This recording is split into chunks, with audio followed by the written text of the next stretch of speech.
I'm type 2. That's the fat diabetes. That's what it is. If I was type 1, that's I know people that are type 1, and You're born with that. that's bad, or potentially be really, really bad. I don't think any of them are good. No. They don't want to be diabetic. Yeah, it's not a goal in life. No. It's not one of those things, because your pancreas goes, "Hey, what's going on?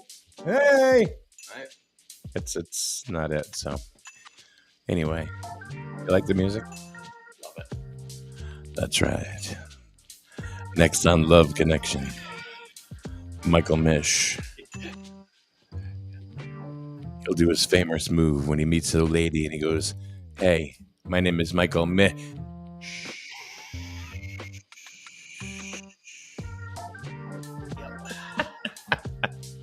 Casanova. Were you considered a ladies' man back in the day?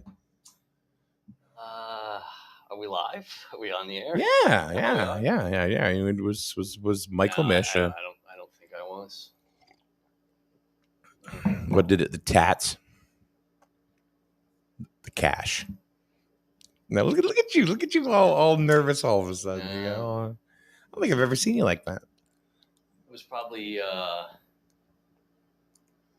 a different view of the world, and was probably insecure and immature. Were you? Yeah. I think we all were to a degree. You know what I mean? Back then, especially when you're younger, you don't know what's happening. You don't know what's going on. You have all these pieces of information, going back and forth. And now it's really the same thing. But what's the difference? Well, we process it differently, right? Yeah. So I was gonna, live fast, die young, make a lot of money, do all that stuff, and then you realize what am I going to do with all this money? then you get older and you're like, wow, you know what? I wish I had settled down young, had more kids, and find out what's most important in life. Well, you're relatively young now. I mean, you're not old. I had my son at 37, my daughter at 39. But I mean, young early 20s. Hold on a minute. Is your microphone on? Yeah. I don't know. How do I tell? Let me see this for a minute. Yeah, it's on. Yeah, 2. All right. Here, talking to it. Hello? Yeah, that's good, I think. I think I can hear you. Do it again. Hello? Yeah, you're good. Okay. Best way to do it would be, because these microphones sometimes they're kind of flaky. Mm-hmm. Okay. Hello? Yeah. See? There you go. You're good. You're good. There you go. Should have had that music in the background. So anyway, you live fast, die young kind of attitude. Yeah. All right. Well, so what changed? Now I got a voice and face for radio. He's a handsome man, folks. Look at this. Mish. What changed? I met my wife. Oh, okay. Yeah, and I quit drinking and partying. Oh, all right. That's a big step. It's a big step. Yeah. Was that hard to do? No, not at that point. I'd pretty much gotten myself to the point where I was like, "You're ready." You get sick and tired of being sick and tired. Yeah. And I'll be 10 years sober in January. Good for you. Yeah. Good for you. I didn't know that was a thing really with you. I didn't know that you potentially had a problem. Oh, I had a problem. Did you really? Oh, not potentially. I did. With just alcohol or things you don't want to talk about? I mean, it was okay. I didn't know. And drugs, yeah. Wow. Yeah. Runs in my family. So. Gotcha. Good for you. 10 years sober and life is good. Very good. Very good. Do you find it hard, like the temptation or anything these days or anything? Nope. Or no. See, now I had quit smoking. Yeah. For years. I'm going to say probably a good 12 years I quit smoking. And then I was fine. Mm-hmm. And for some reason, I don't know what happened. I went to a backyard party, a barbecue. And the girl I was with who didn't smoke only smoked when she drank. Yeah. There it goes. So I'm like, all right, well, if you can do this, I can do this. Yeah. And Just gonna have one. yeah. So I still quit. But that turned into I quit buying them. Yeah. Because I was bumming them for now all of a sudden. So I had one or two at that party, and I'm like, okay, yeah, I'm good. No. Then I'm at the bus stop with the kids the next morning. The neighbor smoking. Hey, can I? Yeah, and I probably smoked like a pack of hers. And it just and then I was buying them like and hiding them. Yep. You know what I mean? Which is hard with cigarettes because it's not like vapes where nowadays you can do it and not smell. But not only just that, you could if you were with a partner that smoked sometimes, then you can kind of get away with it. I was like minting it up all the time and fabric softener all over me. There you go. I was crisp and clean and no caffeine. So good. So let's talk about business stuff. What do you got? So no, well, it's not what I got. I got nothing. But I mean, it's you. You're with One Trust Home Loans. Yes. And you've been with them for how long now? 2 years. 2 years. Yep. Okay. Which I found, one thing that I found out very, very interesting is one of the gentlemen that you work with. Now, I just thought it was people from all over the country and just kind of got together, whatever, and put deals together. Mm-hmm. But the gentleman that is, I guess, your boss. Sure. I get maybe, I don't know, or we work together, but yeah, he's listed as the branch manager. Him and I have we know a lot of people in common. Well, he was he was the vice president of residential lending at Eastern when I was there. Right. And I didn't know this. I thought this guy was just somebody in Milwaukee or something. And I had no idea. He was just a local guy too. Yeah. We talked for about, and did he tell you what I called him? The Hammer. I said, "You're the Hammer, aren't you?" Because he called me one day when we were doing this latest deal, and he goes, "I said, you're the Hammer." He goes, "Well, I guess maybe so." We talked and everything, and he's close personal friends with John Mancini, who was the chief credit officer at Eastern, right before they merged. Yeah, and we talked a good half hour, 45 minutes. Yeah, he was very personable. Yeah. So. Just funny that him and I don't know each other because we kind of traveled in the same circles. Well, he always worked out of the Guilford office of Eastern Connecticut Savings Bank. That's where the mortgage office was located. Oh, now it makes sense. And so he's from down in that area. So he didn't really come up here to Norwich a lot. But between him and John Mancini, I learned more from those two when I was at Eastern than anybody else about actual lending.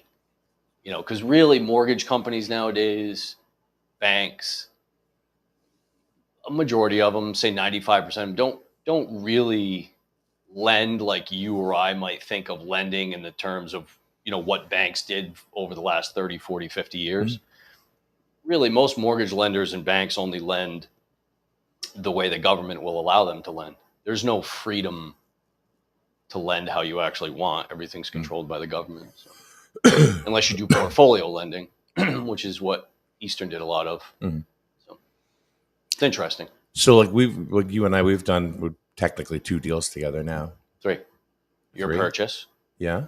The refinance of your house. Yeah. And then you bought but you used the refinance to buy the investment property. Yeah. Okay. So that's a lot. Yeah. Look at you. Yeah, baby. I don't even know what that means to you. I mean, as far as I don't know what repeat customer. I mean, that just no. I don't know what like for example, if you were selling me a car, I have an idea, what that would be worth, but I have no idea. And I don't want to know. I can tell you, it's easy. Just like a real. No, I get paid. I actually, believe it or not, I get paid to do my job. Nice. God, I need to figure that one out. Yeah, I mean, real estate and mortgages are all pretty similar and different, but they basically get paid percentages. So a real estate agent gets paid a percentage of the purchase or sale price. Right. I get paid a percentage of the loan amount that you borrow. Gotcha. So if you buy a house for $1 million and you finance 100,000, I get paid on the 100,000. Exactly. Real estate agent gets paid on the sale price. Gotcha. That's the difference. Got it. Okay. Loan officers generally, do more transactions, but are paid less per transaction. But paid very similar. 100% commission, no base salary, nothing like that. Really? So okay, that's rough. I would think for me that would be I would like be scared to death doing same something thing as you. like You're that. Self-employed. Yeah, I guess you're right. You don't work, you don't make money, right? Even if I work, I don't make money. Right, exactly. but that's the thing is, as there's less and less self-employed people in the world and less small businesses especially, and there's just these big corporations, yeah, people have gotten so used to the fact that like you go in, you punch a clock, you get paid a certain amount, and it's different when you're self-employed. What's the weirdest thing you've ever been asked to finance? Well, so like for me, the weirdest thing, like if people have come and said to me, can you come do my son's bar mitzvah? Mm-hmm. And I'm like, well, okay, well, oh no, I thought you guys just came and did it for free. Oh, really? So let me show you how to use your iPhone. I don't know. I mean, probably. I mean, I do mostly residential lending, so right. It's pretty cut. But there had to be something along the line, somewhere that was kind of like a little off the beaten path, weird. Let me. Maybe think. It didn't go through, or whatever, or did, I don't know, but just anything, like. Probably mobile homes. Really? Because everybody around here wants to finance one, but they're usually on leased land. Okay. So you can't. So you only own the structure. Gotcha. So that's what makes them so difficult is, a mobile home, although it might be on a lot, is very much similar to somebody financing an RV. You could technically, if you just own the structure, you could drive it off one day if you wanted. So that's probably the one that I get the most. Then, right. And then if you drive off, potentially you can't find them. Yeah. You don't put like an air tag on them when they're not looking? I mean, I don't do them. It's very difficult. There's only a few places that do them because you're not tying the structure to the land, which is what, right. a mortgage does. Is that what it does? That's technically, is that what it does? A mortgage is the instrument. The mortgage deed is the instrument that secures the note, which is the money you borrow, to the deed, which is the ownership of the land. The mortgage ties those two instruments, to the property. Okay. So if you don't have anything that secures the structure to the land, gotcha. You have a higher risk. So, what's going on? Like when we talk about the real estate market, we always kind of get into that. Yeah. When you come in, I've heard it's kind of leveling off a little bit, and maybe even a little bit of a downward trend. I almost said downward dog, but a downward trend. It's a different topic. Well, it's that music I was playing at the beginning. Yeah. Hey, baby. But no, you know what I mean? That's what I have heard. Locally or nationally? Yes. Okay. So, I mean, can you dispute that? Is there any credence to that, or? So nationally, because you're smack dab in the middle of the business, you see it every day. So nationally, they say right now there's about 5 to 550,000 more houses for sale than there are buyers. So the inventory's up. Inventory's up. A lot of that, the way I read into it from the stuff that I read, a lot of that is from parts of the country where they've built a lot of housing in the last 3 to 5 years. And generally, when I say that, like large national builders that build, tract homes, huge subdivisions. Missouri, Florida, South Carolina, North Carolina, Texas. You're talking about certain areas in those states, Arizona, all throughout the Midwest. There's builders out there that will put up subdivisions where they'll build more houses in a year than we build in the entire state of Connecticut in a year. And that's just maybe one city or one county. So there is more, they've added a lot of supply. So there is more, more houses for sale. That's on a national basis. On a national basis. Around here, where we don't build anywhere near the volume to keep up with demand. Why is that? Mostly planning and zoning and state regulations and state laws and rules and building costs and all the things that these towns and municipalities want to put in to make building more expensive. When people say, "Oh, let's build more affordable housing," it's like you can't. In Connecticut, I would say now you're starting to see a starter home. If a builder is building a starter home, basic raised ranch, simple, starting at 500,000, going up from there. Okay, is that like, say, east of the river, or is that just like an average cost within Connecticut? Because I mean, you got to throw Fairfield. Over here. Oh, in our neck of the woods. London County, which is where I do 90% of my business, I would say. That's kind of, and nationally, the federal government considers an affordable house to be around, the median home price, which is around 400 to 420. So it's almost impossible to build a new house. Court Kenny has a question for you. He goes, our town will have a reval in the next year or so. Where are home prices headed, and how will that impact the reval? Well, the revaluation from like a tax standpoint, the valuation of a house. Yeah. Well, I mean, when they come out and they, yeah. Well, there's things when you get a house valued by the town, there's things they'll tax you on that don't help in the sale price of your house. Mm-hmm. You know what I mean? The value wise, if sheds, things that you'll still pay tax on them from the town, but when you go to sell it, somebody may not pay extra for the shed, or that value doesn't go into the appraised value when looking at it from the sales approach. So, I mean, a lot of towns have gone through revals recently, like Canterbury. I know, they did one, and that was a state required. We had one during COVID, I believe. Yeah, and then we just had one that just went into effect for the grand list of last year. As my property taxes in Canterbury doubled. Yikes. Okay. I hope that answers your question there, Cortland. I mean, if anybody has any questions or whatever, throw them down. But I think values are actually in this area, because of the fact that we still have a limited inventory. I think values are probably going to, they might not appreciate as much as they have, say 5 to 7% each year over the last few years. Yes. But maybe they just flatline, not necessarily that they're going to drop in value. Okay. And then what I find with a lot of people that I talk to is there's inventory in a lot of areas, but it's not necessarily always inventory that people, or areas where people want to live. So this area around here has been it's been known for having like almost no inventory really in the last couple of years. All right, in Canterbury. Now that's changing. Yeah, it's changing a little bit. The supply. But it really depends on the price point. Higher end stuff, 600, 700, 800,000 and above. Probably not moving as quickly, depending on.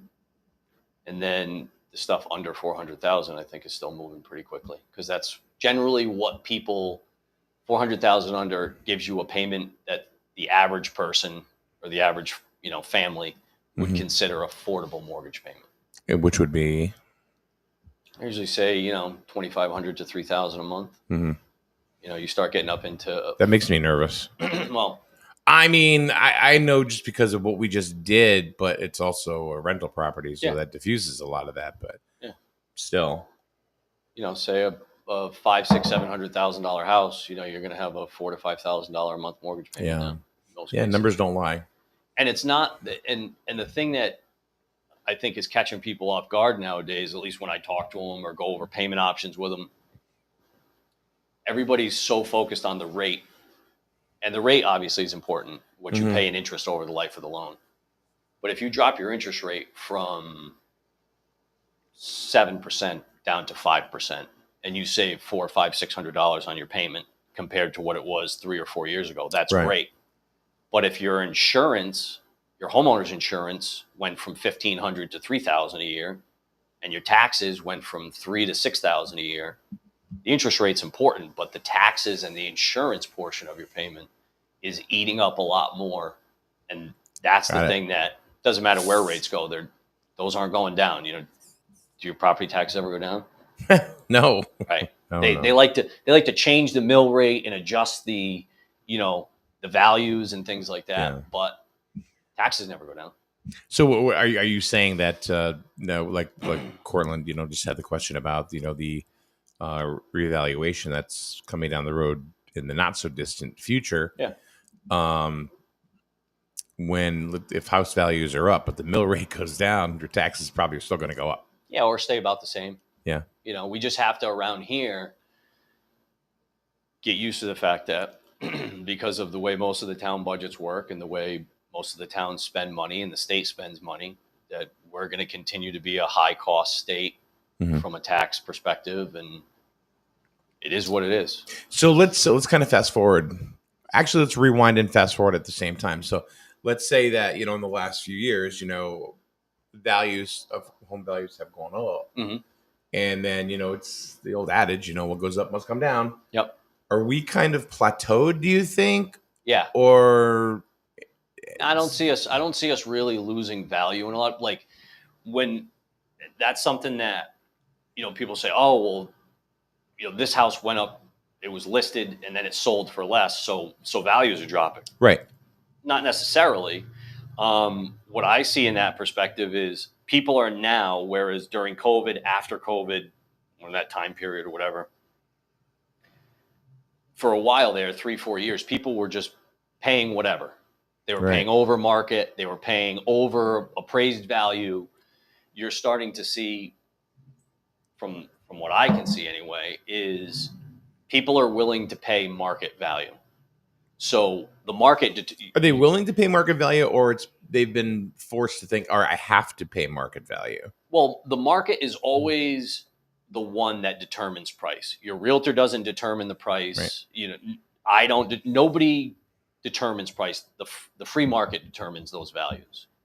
And so when you have a house that goes up, if it goes up for $500 and sells for $450, people say, oh, the values are coming down. It's like, all right. Or somebody could have just listed the house for higher than what the market value was to see what they could get. I'm actually starting to see, in a lot of cases, the opposite now, because what people are doing, or when they're listing their houses, they're getting smart, and they're real estate agents out there and stuff like that. So instead of a house being worth $450, or that's what they want to get for a price, or they want to get $500, rather than listing it for above asking and getting nothing, they'll list it for under market to generate buzz and hopefully get multiple offers, a lot of showings. Over asking. Yeah, or to at least get up to the asking point where they hope to be at, or where they think it should be at. Gotcha.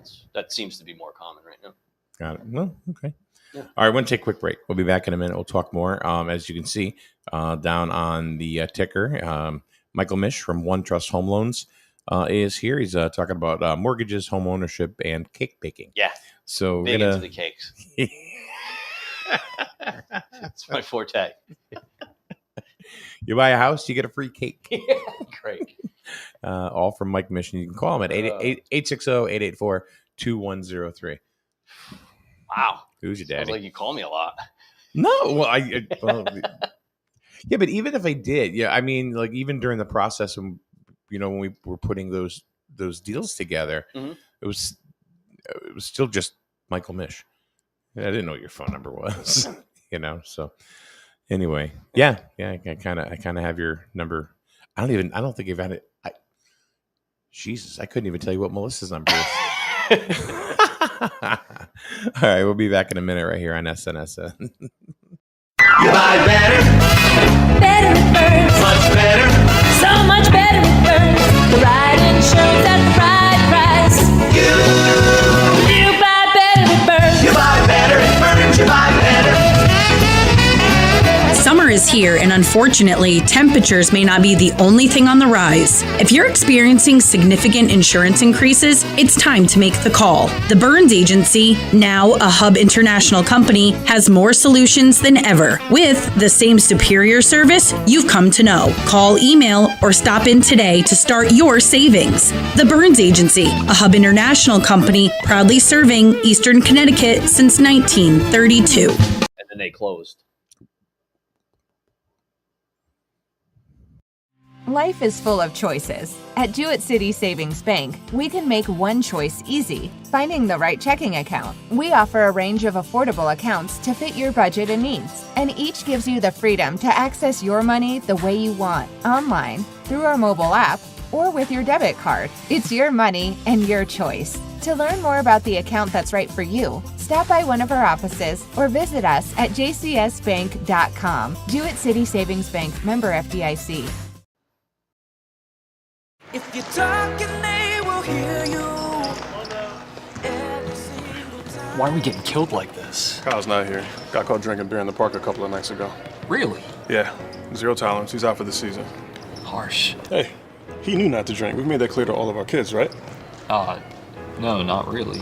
Bill, if we don't tell them what we expect and why they shouldn't drink, how are they gonna know?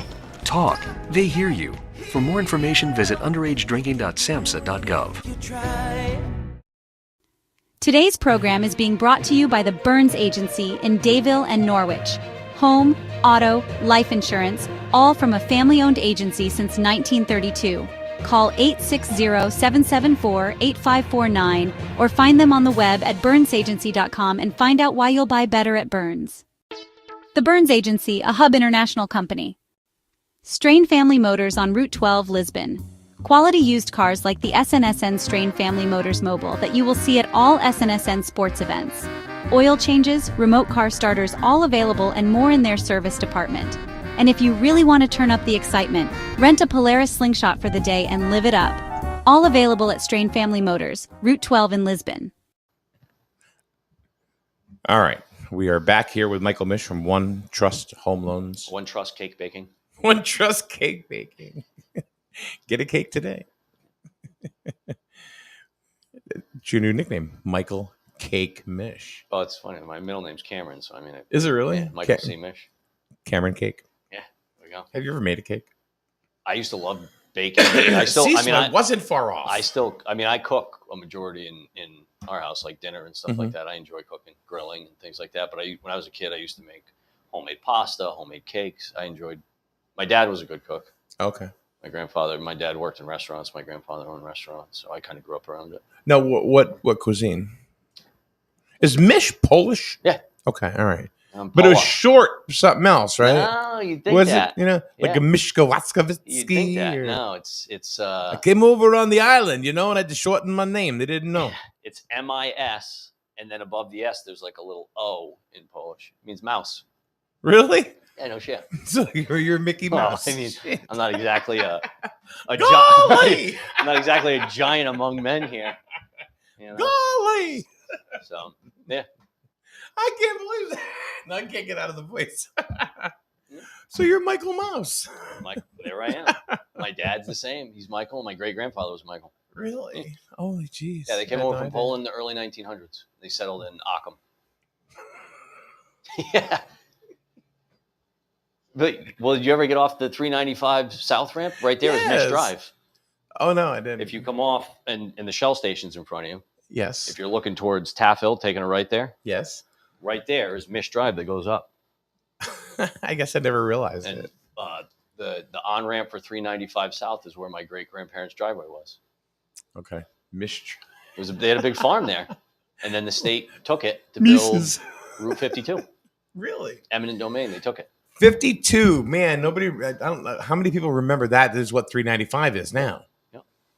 I remember my dad was saying, "Come on, we're gonna go down to get on the Hanks. We're gonna get on 52 and get off exit 87. Get off by the dog track, but we got to go early before we hit all that damn traffic."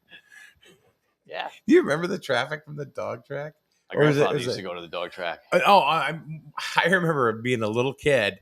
And my parents wanted to go ahead and visit their friends. We were living in Jewett City. They had friends named Joni and Bernie. in Moose Up. So we would go, and we always hit it right. They'd go to play cards, right? And of course, you know what happens. You know, then they put you to bed there. You don't go to bed because I was like, I can't freaking sleep in somebody else's house, Right. you know. So next thing you know, we're going home, and you see all these cars. Yeah. You know, I mean, by the time we were going home, right, it's like 7 o'clock. You know, to me, it's midnight. You know, and you get all these cars. You know, I'm like, holy crap! It's amazing how many cars used to go to that dog track every day. I mean, I growing up in Baltic and all my family being Baltic, Occam, and some Franklin and stuff like that, we always were more in that. I never really came up, you know, Griswold, Plainfield, Jewett City a lot when I was a kid. Always down that. Did you ever go to the dog track? You said your grandfather did, right? Grandfather did. You ever go with him or no? Okay. Because you couldn't up here as a kid. At least I thought you could go with no. a I don't parent or think. guardian, I don't think no? by the time I was of age they allowed it. But when I would go visit my grandfather down in Florida, I would go to the dog track down there with him. Yeah, dog track and horse races. Yeah. So there was a very common and popular phrase in the 70s around here as tied in to the dog track. Do you remember what it was? No, or you wouldn't know I it. was born in 1980. All right, so so no. Good point. This is before my time. Pepperidge Farm remembers. I don't know if anybody remembers. I know what it is. I don't know if anybody wants to. If anybody has anything to add to that, because they would have a rabbit, right? That would. And it's not. And I, as a kid, thought it was real. I thought it was a real dead rabbit that they had on this stick that would go around. Yeah. And everything. And, you know, my dad would go, it's not. It's just not. It's barely even. It's like 2 pieces of towel. And when the rabbit would come around, it was, here comes Ikey. Ikey was the. I'm sure at some point they used a real rabbit, and then that's probably how the they greyhounds are trying to get Yeah. it. And then there was what else was there? Oh, the biggest dog I think that ever went there was Irish Cadillac. I remember these names. I don't know why. That and Tell Jimmy. And now it's an Amazon building, empty. Empty then too. The dogs, they just left. Then they couldn't find homes for half the dogs. They were trying to, you know, I don't even know. Do they even still have dog racing? They do. Some areas. It's just like horse racing, you know what I mean? They use them up and then that's it. Send them to slaughter. Kind of like highlight players. Use them up, send them to slaughter. Yeah. Vincenzo, come here. We got to talk. Your game's not up to par. We're going to have to send you to the farm. Yeah. But Dad, I don't care if you're my son. You got to go. No, highlight. That was another thing. Wasn't there one of those in Hartford? Back in New Haven. New Haven? I don't know. Maybe Hartford, but I never understood highlight. I mean, the ball would travel like 120 miles an hour. It was crazy, but and I guess they still have it in Florida too. But I don't even understand the game or whatever. Yeah, it was probably just another fixed game. You know, another fixed game that the Mafia could run. God, crazy stuff. So, what? Let's get back into what we're really talking about: mortgages and home loans and stuff like that. I mean, do you work really close with real estate agents yourself? Yeah. Or okay. Yeah, because generally, I mean, although the referral partnership, you know, because people can go online and look you up, and there's places like Zillow and things. So some of those relationships, but I mean, somebody like myself, I work off 100% referrals. So it's either past customers or real estate agents. So, I mean, you're generally working with, you know, in this business, trying to work with real estate agents and people that look at the market and look at the business in the same, you know, similar type manner. There's going to be certain realtors that work together with certain loan officers that look at the business one way, others another way, how they work, how they do business. So most of my referrals come from CPAs, attorneys, real estate agents, and builders because I do a lot of new construction. Sure. So Okay. yeah, and then past customers. I don't buy leads. A lot of Oh, I didn't even know that was even a lot of real thing. estate agents. A lot of places buy like Zillow leads and things like that. Okay. So yeah, it's pretty common. And that's basically just from clicks. Yeah, it's just everything. So that's just throwing stuff in the wind. Yeah, and you're paying for it. It's not cheap to buy those leads. You get a 12-year-old trying to figure out what his house worth. All right, put his in there. Yeah. Can you speak to Jeremy, please? Jeremy's 12. Oh, yeah. That's So- where most of it comes from. so how long do you think that we're going to be in a good way? It's probably about the last question I have for you. How long do you think? Because we're obviously in a decent way right now, right? I mean, as far as the market is concerned, and You talking about the real estate market or the overall economy? the overall economy, and because I think that what you do has a lot to do with the overall economy, buying and selling of houses, Yeah, correct? yeah. I mean, that's what keeps things moving a lot of the times. Yeah, I mean we're a very real estate driven economy. Obviously, a lot of things around people owning homes, home repairs, home improvements, different stuff like that. I think real estate, because we have had a shortage. I think right now, even if it plateaus for a little while, I think there's so much pent up demand, and people want housing. I think there's a lot more people that want housing right now than can afford housing. So when the rates do eventually drop, and when I say drop, go from like mid to high sixes where they've been, low sevens, down to, a steady range, and let's say the low to mid fives, which will hopefully be over the next few years. I think it brings a lot more people. The 7% interest rate has a mental effect that when people hear that in the news, it's like they put the brakes on. When it gets under 7, you start to generate more interest. And I think rates into the 5s would probably, if they got into the low 5s, it would probably heat the real estate market back up to like it was in COVID, because there were so many people looking. Are people buying houses, or are they buying a payment? The younger generation, most people are concerned with payment because they buy and that's not a knock on them or anything like that. But Right. They buy everything. They call them the subscription generation. So they have a Netflix subscription. They do these, you can buy a pair of socks and make 4 equal payments on it. That type of stuff. Yeah. You'd be surprised. No. Yes, I understand. Affirm that finance company, Yeah. you can finance. I mean, there's people that finance their DoorDash. Yes. So No, not me, but yeah. no, I yeah, get it. I get it. That's so payment is a big thing. Well, I mean, sometimes when you buy DoorDash, you have to make 4 equal payments because it's so damn expensive. Yeah, I've never got DoorDash or I have DoorDash before, but I've never had to finance it. Yeah, I've never gotten it. We actually found one place on DoorDash that it was actually cheaper than going to hate to say it, local place. It was actually cheaper to have it delivered and pay the DoorDash price than going to a certain restaurant and paying tip and same food. Crazy.